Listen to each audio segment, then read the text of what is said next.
Good afternoon दोस्तों। आज हम लोग 5वां पार्ट पढ़ेंगे 2021 का सॉल्वर पेपर जो हम लोग सॉल्व कर रहे थे। देखिए 37वां क्वेश्चन, 36 तक हम लोग पढ़ चुके थे, आज 37 नंबर का है क्वेश्चन। इसमें क्या है, निम्नलिखित में से कौन सा उपन्यासकार एवं एक आंचलिक उपन्यासकार है? कौन है इसमें? राही मासूम रजा। कौन है? इसका आंसर क्या है? राही मासूम रजा। अब आज जानेंगे इसके बारे में। राही मासूम रजा कौन है? डॉक्टर राही मासूम रजा के लेखक में पर्याप्त सादगी और सजगता देखने को मिलती है, सहजता देखने को मिलती है। इनका औपन्यासिक सृजन बहुत अधिक नहीं है। डॉक्टर इनके द्वारा लिखित और सर्वाधिक चर्चित उपन्यास आधा गांव है। कौन सा है? आधा गांव राही मासूम रजा का है। इनके आंचलिक उपन्यास की अभिधा प्राप्त है। अभिधा अर्थात जो सीधा सीधा समझ में आए, जैसे जो भी वाक्य हम बोल रहे हैं उसको सीधा सीधा समझ लिया जाता है। जैसे वह खाता है, वह जाता है, अभिधा के अंतर्गत आएगा, उसे अभिधा शब्द शक्ति के अंतर्गत। इनका उपन्यास जो है अभिधा में है, अर्थात सीधा सीधा, इसमें कोई व्यंजना न लक्षणा, केवल अभिधा ही है। इस उपन्यास में हिंदू और मुसलमानों के विभाजन की कहानी भी प्रतीकात्मक स्तर पर प्रस्तुत की गई है। किसके? प्रतीकात्मक, अर्थात कोई ना कोई प्रतीक बनाकर इनकी कहानी जो है, जितनी कहानी ये लिखे हुए हैं, जितना उपन्यास है, इन्होंने हिंदू और मुसलमानों के विभाजन की कहानी प्रतीकात्मक स्तर पर प्रस्तुत की है। इनके द्वारा लिखित अन्य उपन्यास हैं। कौन सा है? टोपी शुक्ला, ओस की बूंद, सीन 75, हिम्मत जौनपुरी, दिल एक सादा कागज आदि। ये क्या है? उपन्यास हैं। किसके? राही मासूम रजा के। राही मासूम रजा के और भी उपन्यास हैं। कौन कौन से? टोपी शुक्ला, ओस की बूंद, सीन 75, हिम्मत जौनपुरी, दिल एक सादा कागज। उसके बाद जैनेन्द्र के बारे में हम लोग पढ़ेंगे। देखिए यहाँ जैनेन्द्र भी हैं। जैनेन्द्र के बारे में क्या है? जैनेन्द्र एवं अज्ञेय मनोविश्लेषणात्मक उपन्यासकार हैं। कौन से? ये मनोविश्लेषणात्मक उपन्यासकार हैं, जैनेन्द्र और अज्ञेय। जबकि यशपाल मार्क्सवाद से प्रभावित उपन्यासकार हैं। यशपाल किससे प्रभावित है? मार्क्सवाद से। और जो है अज्ञेय और जैनेन्द्र ये मनोविश्लेषणात्मकवादी उपन्यासकार हैं। और जो है राही मासूम रजा, ये जो है औपन्यासिक सृजन बहुत अधिक नहीं किया है, लेकिन जितना किया है उतना व्यवस्थित, तो भी हिंदू एवं मुसलमानों के विभाजन की कहानी के रूप में प्रतीकात्मक बनाकर जो है उपन्यास लिखे हैं। अब देखिए 38 क्वेश्चन, इसके आगे हम लोग पढ़ेंगे। प्रेमचंद की कौन सी कृति अंग्रेजों द्वारा जब्त कर ली गई थी? मुंशी प्रेमचंद एक अच्छे उपन्यासकार के रूप में जाने जाते हैं। इनकी कौन सी कृति जो अंग्रेजी भाषा में, जो कि मतलब जिन्हें अंग्रेजों ने जब्त कर लिया था, सोजे वतन, इनका उपन्यास है सोजे वतन, जो है जब्त कर लिया था। प्रेमचंद उपन्यास क्षेत्र में जितने महान हैं, कहानी क्षेत्र में उससे भी अधिक महान है। प्रेमचंद कहानी क्षेत्र में आदर्शोन्मुखी यथार्थवादी परंपरा के प्रतिष्ठापक हैं। इनकी उर्दू कहानियों के संग्रह सोजे वतन को अंग्रेज सरकार ने जब्त करके जलवा दिया था। ये जितनी प्रति ये जितना लिखे थे सोजे वतन कहानी संग्रह था, उसे जो है अंग्रेज़ों द्वारा उसको जब्त कर लिया गया था और उसके बाद उसे जलवा दिया गया था। उनकी श्रेष्ठ कहानियाँ किनकी? मुंशी प्रेमचंद उपन्यासकार की श्रेष्ठ कहानियाँ शतरंज के खिलाड़ी, पंच परमेश्वर, आत्माराम, बड़े घर की बेटी, वज्रपात, रानी सारंधा, अलगे ओझा, ईदगाह, अग्नि समाधि, पूस की रात, सुजान भक्त, कफन आदि हैं। किसके हैं? मुंशी प्रेमचंद की ये क्या है? कहानी है। जबकि कायाकल्प और निर्मला मुंशी प्रेमचंद के उपन्यास हैं। कौन कौन? कायाकल्प, निर्मला, ये मुंशी प्रेमचंद के उपन्यासकार हैं। आइए हम लोग 39 क्वेश्चन पढ़ेंगे। निम्नलिखित में से किस रासो काव्य का मूल वर्ण विषय वीर रस का न होकर श्रृंगार रस है? अर्थात उसमें वीरता की नहीं, श्रृंगार रस का जो है प्राधान्य है। कौन सा है? बीसल देव रासो। बीसल देव रासो में जो है वीर रस की प्रधानता नहीं है, उसमें श्रृंगार रस की प्रधानता है। देखिए हम इसके बारे में जानेंगे। बीसल देव रासो में क्या है? नरपति नाथ द्वारा रचित बीसल देव रासो मुक्तक परंपरा का प्रतिनिधि काव्य है। कौन सा काव्य है? मुक्तक परंपरा। ये जो है बीसल देव रासो किस में लिखा गया है? मुक्तक काव्य में है। खंड काव्य, महाकाव्य नहीं, ये मुक्तक काव्य में लिखा गया है। आदिकाल के गेय साहित्य में इसकी चर्चा महत्वपूर्ण रूप से की जाती है। बीसल देवरासो वस्तुतः प्रेमाख्यानक परंपरा की कोटि में आता है। इसमें विवाहांतर पति पत्नी के संपर्क से प्रेम के विकास का प्रत्यक्षीकरण दिखाया गया है। इस ग्रंथ में वीर रस का परिपाक तनिक भी नहीं है। इसमें मात्र जो है पति पत्नी का जब स्नेह प्रेम दिखाया जाएगा तो उसके अंतर्गत हम क्या कौन सा रस पढ़ेंगे? श्रृंगार रस। श्रृंगार रस के अंतर्गत ही ये प्रेमी प्रेम क्या या नायक नायिका या पति पत्नी का जो प्रेम दिखाया जाता है किसके अंतर्गत? श्रृंगार रस के द्वारा दिखाया जाता है। इसमें वीर रस न होकर प्रधान जो है श्रृंगार रस प्रधान है। और उसके बाद इसमें विवाहांतर पति पत्नी के संपर्क से प्रेम के विकास का प्रत्यक्षीकरण दिखाया गया है। इस ग्रंथ में वीर रस का परिपाक तनिक भी नहीं है। इस ग्रंथ में वीर रस का प्रधान श्रृंगार रस का प्राधान्य है। कौन सा रस? श्रृंगार रस। जबकि खुमार रासो, दलपति विजय परमाल रासो या आल्हाखंड जगनिक तथा पृथ्वीराज रासो द्वारा लिखित चंद्रवरदाई कौन सा लिखे थे? पृथ्वीराज रासो। और परमाल रासो खुमार रासो जो है दलपति विजय, आल्हाखंड परमाल रासो, इसमें जो है वीर रस का प्राधान्य है। ये जितने भी हम लोग आदिकालीन साहित्य को पढ़ रहे हैं इसमें जो है वीर रस का प्राधान्य है। लेकिन यही एक ऐसा अपवाद है जो कि बीसल देव रासों में श्रृंगार रस का प्राधान्य है। देखिए इसके बाद 40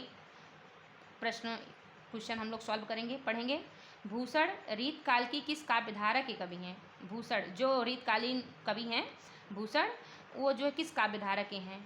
तो भूषण को जो है हम लोग रीतबद्ध काव्यधारा में रखते हैं। आइए इसके बारे में हम लोग जानेंगे, भूषण के बारे में। भूषण रीत काल की रीतिबद्ध काव्यधारा के कवि हैं। कौन से? रीतिबद्ध काव्यधारा के कवि हैं। रीतिबद्ध काव्यधारा के अन्य प्रमुख कवि कौन कौन है? चिंतामणि, मतीराम देव, जसवंत सिंह, कुलपति मिश्र, मंडल, सुरति मिश्र, सोमनाथ, भिखारीदास, दूल्हा, रघुनाथ, रसिको गोविंद, प्रताप सिंह ग्वाल कवि। ये किसके अंतर्गत आएंगे? देखिए हमारा रीतकाल जो है 3 भागों में फिर बांट दिया जाता है, रीतबद्ध, रीत सिद्ध और रीत मुक्त।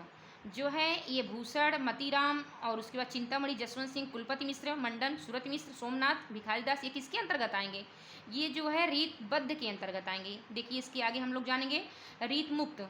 जो रीत काल के अंतर्गत एक शाखा जो चलती है रीत मुक्त, रीत मुक्ति काव्यधारा के प्रमुख कवि कौन कौन से हैं? आइए हम लोग जानेंगे। घनानंद, बोधा, ठाकुर और आलम। कौन कौन है? घनानंद हैं, बोधा है, ठाकुर और आलम। रीत सिद्ध काव्यधारा के प्रमुख कवि बिहारी हैं। और रीत सिद्ध के काव्यधारा के अंतर्गत कौन आएंगे? बिहारी, जिन्होंने जो है बिहारी सतसई लिखकर अपने जीवन में एक ही रचना करके उन्होंने गागर में सागर भर दिया, अर्थात ये बिहारी कौन है? रीत सिद्ध काव्यधारा के प्रमुख कवि हैं। देखिए 41 क्वेश्चन हम लोग पढ़ेंगे। निम्नलिखित में से मोहन राकेश लिखित एक नाटक है। इसमें अब हम क्या बताना है कि मोहन राकेश द्वारा एक नाटक जो लिखा गया है कौन सा है? तो लहरों के राजहंस। कौन सा नाटक है मोहन राकेश का?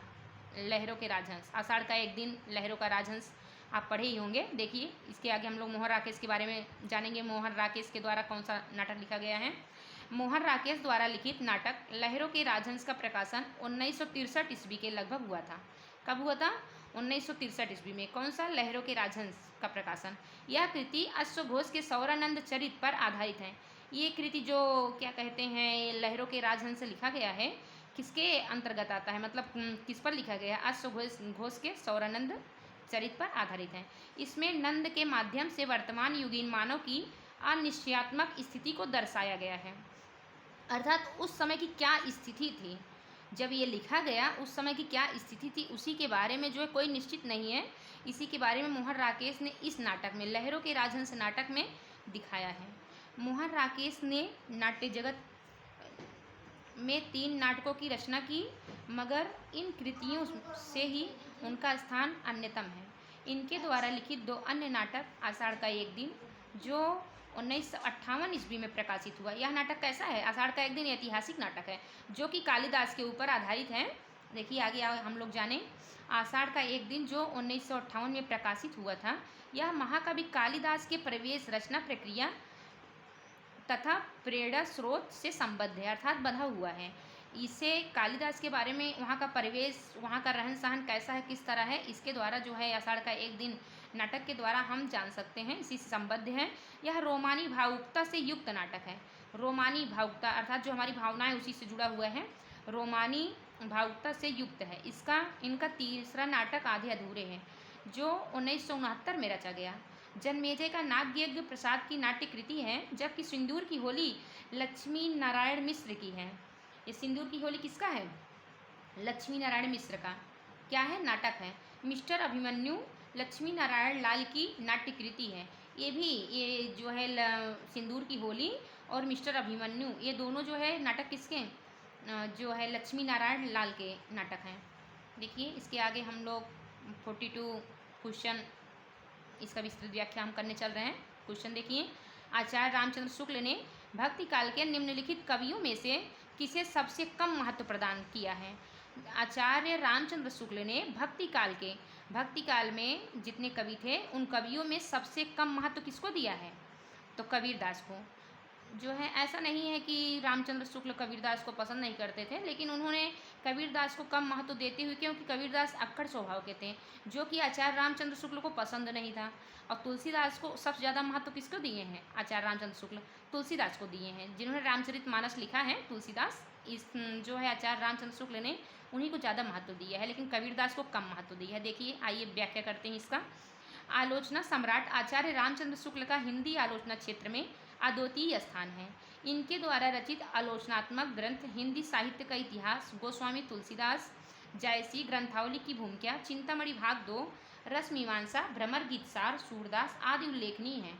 उन्होंने तुलसीदास को हिंदी का सर्वश्रेष्ठ कवि सिद्ध करने के लिए उनके समक्ष हिंदी के किसी कवि को महत्व नहीं दिया है। शुक्ल अपने नीतिवादी दृष्टिकोण के कारण सूर के प्रति और अपनी वर्ण व्यवस्था, जातिवाद जिसको बोलते हैं, वर्ण व्यवस्था तथा अवतारवाद में आस्था के कारण कबीर आदि निर्गुण कवियों के प्रति न्याय नहीं कर सकते हैं। तुलसीदास के प्रति उनका मोह कबीर के प्रति अन्याय कर गया। जो है तुलसीदास के प्रति आचार्य रामचंद्र शुक्ल का बहुत प्रेम था, लेकिन वहीं देखा जाए तो पता नहीं किस कारण जो है ये रामचंद्र शुक्ल जो हैं कबीरदास को कम महत्व दिए हैं, जबकि कहीं न कहीं कबीरदास और तुलसीदास अपने अपने धर्म, अपने अपने शाखा के जो है श्रेष्ठ कवि हैं, लेकिन रामचंद्र शुक्ल जी ने उनको कम महत्व दिया है। कबीरदास को, तुलसीदास को वहीं पर अधिक महत्व दिया है। तुलसी के प्रति उनका मोह कबीर के प्रति अन्याय कर दे गया। देखिए 43 क्वेश्चन इसके आगे हम लोग पढ़ेंगे। हिंदी साहित्य में सरदार पूर्ण सिंह की ख्याति किस रूप में है? जो है सरदार पूर्ण सिंह की ख्याति किस में है? एक आलोचक के रूप में, एक नाटककार के, लेकिन सरदार पूर्ण सिंह का जो है झुकाव एक निबंधकार के रूप में है। किनके? एक निबंधकार के रूप में है। देखिए हम लोग जानेंगे क्या है। हिंदी साहित्य में सरदार पूर्ण सिंह की ख्याति एक निबंधकार के रूप में है। सरदार पूर्ण सिंह जीवन और व्यवसाय की दृष्टि से वैज्ञानिक थे। कैसे थे? वैज्ञानिक थे, किंतु उनके निबंधों में लबालब भावात्मकता के साथ साथ मानवता दृष्टिकोण की प्रधानता है। स्वाधीन चिंतन और प्रगतिशीलता इनके निबंधों में नैसर्गिक गुण हैं। जो है इन्होंने स्वाधीन चिंतन अर्थात अपने द्वारा जिस पर विचार विमर्श करते थे, चिंतन करते थे, उसी पर इन्होंने निबंध संग्रह लिखा है। और प्रगतिशीलता के प्रति भी इनका झुकाव था। इनके निबंध आचरण की सभ्यता, सच्ची वीरता, मजदूरी और प्रेम, कन्यादान, पवित्रता और अमेरिका का मस्त योगी वाल्ट व्हिटमैन पर्याप्त लोकप्रिय निबंध संग्रह है। देखिए 44 क्वेश्चन हम लोग पढ़ेंगे। निम्नलिखित में से किस कहानी के लेखक प्रेमचंद नहीं हैं? बड़े घर की बेटी, मिस पद्मा, ठाकुर का कुआं, छोटा जादूगर। तो ये छोटा जादूगर तो जयशंकर प्रसाद की कहानी है ना, यही इनका नहीं है। मिस पद्मा भी है, बड़े घर की बेटी, ठाकुर का कुआं, ये तीनों कहानी किसका है? मुंशी प्रेमचंद का है। लेकिन ये जो छोटा जादूगर है ये जयशंकर प्रसाद की कहानी है। देखिए 45 हम लोग क्वेश्चन पढ़ेंगे। निम्नलिखित में से किस ग्रंथ के लेखक रामविलास शर्मा हैं? आइए देखते हैं कि रामविलास शर्मा ने कौन सी कृति जो है लिखी, कौन सा ग्रंथ लिखा है। तो ये भारत में अंग्रेजी राज और मार्क्सवाद, ये किसका है? ये रामविलास शर्मा का है। देखिए रामविलास शर्मा के बारे में जानेंगे। भारत में अंग्रेजी राज और मार्क्सवाद नामक आलोचना ग्रंथ के लेखक रामविलास शर्मा जी हैं। इनकी अन्य आलोचनात्मक कृति है प्रगति और परंपरा, प्रगतिशील साहित्य की समस्याएं, आस्था और सौंदर्य, भाषा साहित्य और संस्कृति, मार्क्सवाद और प्राचीन साहित्य का मूल्यांकन, आचार्य रामचंद्र शुक्ल और हिंदी आलोचना, प्रेमचंद और उनका युग, भारतीय युग, भाषा और समाज, महावीर प्रसाद द्विवेदी और हिंदी नवजागरण, नई कविता और अस्तित्ववाद, प्राचीन भारत के भाषा परिवार, मार्क्स और पिछड़े हुए समाज आदि पर इन्होंने क्या लिखे हैं? जो है इन्होंने निबंध संग्रह, कहानी, ये क्या कहते हैं, रामविलास शर्मा, ये मार्क्सवादी आलोचक हैं। ये जो है आलोचना के क्षेत्र में इन्होंने अपना योगदान दिया है। संस्कृति के 4 अध्याय लेखा रामधारी सिंह दिनकर हैं। जो संस्कृति के 4 अध्याय ये निबंध है, ये किसके अंतर्गत लिखा गया, किसके द्वारा? तो रामधारी सिंह दिनकर द्वारा। कविता के नए प्रतिमान के लेखक डॉक्टर नामवर सिंह हैं तथा राग दरबारी के लेखक श्रीलाल शुक्ल जी हैं। आइए 46 क्वेश्चन हम लोग पढ़ेंगे। अनंत, अनंत शब्द की सही संधि बताइए। इसमें संधि कौन सा है? अंधन अंत। वैसे तो इसमें जो है व्यंजन संधि है। अनंत शब्द सही संधि अंधन अंत होगा। ये इसमें जो जिसमें हलंत रहता है वही सही रहता है। यह व्यंजन संधि का उदाहरण है। व्यंजन के साथ स्वर अथवा स्वर के मेल से उस व्यंजन में जो रूपांतरण होता है उसे हम व्यंजन संधि कहते हैं। 47 क्वेश्चन देखिए। सूची 1 का मिलान सूची 2 से मिलान करना है। कूट द्वारा ये दर्शाया गया है। देखिए मंगलसूत्र किसका है? मंगलसूत्र जो है मंगलसूत्र लिखे हैं मुंशी प्रेमचंद। ये अधूरा नाटक, उनका अधूरा उपन्यास है। और इरावती जयशंकर प्रसाद की अपूर्ण उपन्यास है। विष्णु प्रभाकर द्वारा लिखित शरद चंद्र जी की जीवनी आवारा मसीहा है तथा तमस भीष्म साहनी का बहुचर्चित उपन्यास है। यह वह उपन्यास है जिसमें विभाजन के समय के सांप्रदायिक दंगों के आधार पर लिखा गया था। जितने उपन्यास दिए गए हैं ये जो है जब देश विभाजन के आधार पे ये लिखा गया है। आइए 48 हम लोग क्वेश्चन पढ़ेंगे। निम्नलिखित में से वर्तनी की दृष्टि से अशुद्ध शब्द का चयन कीजिए। इस समय शुरू, ये गलत, यही जो है सही है। वैसे सही तो कवित्री, ये भी सही। अच्छा अशुद्ध देखना है इसमें, अशुद्ध कौन सा है? यानी भी सही है, कवित्री भी सही है, शरदचंद्र भी सही है। ये समश्रु जो है जिसका अर्थात इसका अर्थ होता है समश्रु में मोच होता है, जो जड़ श्लोक का होता है जो है ये समश्रु, यही इसमें गलत है। आइए 49 क्वेश्चन देखते हैं। मात्रा क्रम की दृष्टि से दोहा के ठीक विपरीत। अब देखिए छंद भी पूछ लिया गया है। दोहा का ठीक विपरीत क्या होता है? सोरठा होता है। आइए सोरठा के बारे में हम लोग थोड़ा जानें। मात्रा क्रम की दृष्टि से दोहा के ठीक विपरीत पढ़ने वाले छंद का नाम सोरठा है। सोरठा 4 चरण में होता है। 11 13 11 13। पहले और तीसरे चरण में जो 11 11 मात्राएं होती हैं, दूसरे और चौथे चरण में 13 13 मात्राएं होती हैं। यह दोहा के विपरीत होता है। इसके पहले और तीसरे चरण में 11 11 मात्राएं होती हैं, जबकि दोहा के प्रथम एवं तीसरे चरण में 13 13 मात्राएं होती हैं। सोरठा में दूसरे और चौथे चरण में आरंभ में जगड़, जिसको जवान बोला जाता है, जगड़ नहीं होता है। पहले और तीसरे चरणों के अंत में लघु होता है। चौपाई की प्रत्येक चरण में 16 मात्राएं होती हैं। कितनी? चौपाई जो छंद होता है उसमें 16 मात्राएं होती हैं। रोला के प्रत्येक चरण में कितनी कितनी मात्राएं? 24 24 मात्राएं होती हैं। हरगीतिया के प्रत्येक चरण में कितनी? 28 28, जिसमें 16 और 12 प्रयति होती है। ये हरगीत का छंद है। देखिए 50वां क्वेश्चन। निम्नलिखित में से अष्टछाप के अंतर्गत न पढ़ने वाले कवि का नाम। जो अष्टछाप के अंतर्गत जो विट्ठल दास द्वारा जो है बनाया गया था, इसके अंतर्गत न पढ़ने वाले कवि कौन हैं? देखिए इसमें तो सुंदरदास नहीं होने चाहिए, क्योंकि कुंभन दास, नंददास और परमानंद दास ये तीनों लोग हैं अष्टछाप के अंतर्गत आते हैं। लेकिन सुंदरदास तो ये जाके निर्गुण काव्यधारा के अंतर्गत जब आप पढ़ेंगे तो सुंदरदास के बारे में हम लोग जानेंगे। सुंदरदास अष्टछाप के कवि न होकर संत परंपरा के कवि हैं, अर्थात निर्गुण काव्यधारा के संत कवियों में गिने जाते हैं। कौन? सुंदरदास, जो कि सुंदरता के मामले में बहुत सुंदर थे और उसके बाद पढ़े लिखे भी थे सबसे ज़्यादा। ये संत दादू दयाल के शिष्य थे। संत परंपरा में ये सबसे अधिक शिक्षित थे, अर्थात पढ़े लिखे थे। ज्ञान समुद्र तथा समुद्र विलास इनकी रचनाएं हैं। इनकी रचनाओं का संकलन सुंदर ग्रंथावली 2 भाग, अर्थात सुंदर ग्रंथावली कितने भागों में? 2 भाग में पुरोहित हरिनारायण शर्मा द्वारा संपादित की गई। रचना तो सुंदरदास की थी, लेकिन इसका संपादन कौन किया? हरिनारायण शर्मा द्वारा संपादित हो। वल्लभाचार्य के पुत्र गोस्वामी विट्ठलनाथ ने अष्टछाप की स्थापना की थी? कौन? विट्ठलनाथ। किसके पुत्र थे? वल्लभाचार्य के पुत्र थे। तो ये विट्ठलनाथ ने 4 शिष्य अपने लेकर और 4 अपने पिताजी अर्थात वल्लभाचार्य के 4 शिष्य को लेकर अष्टछाप की स्थापना की थी।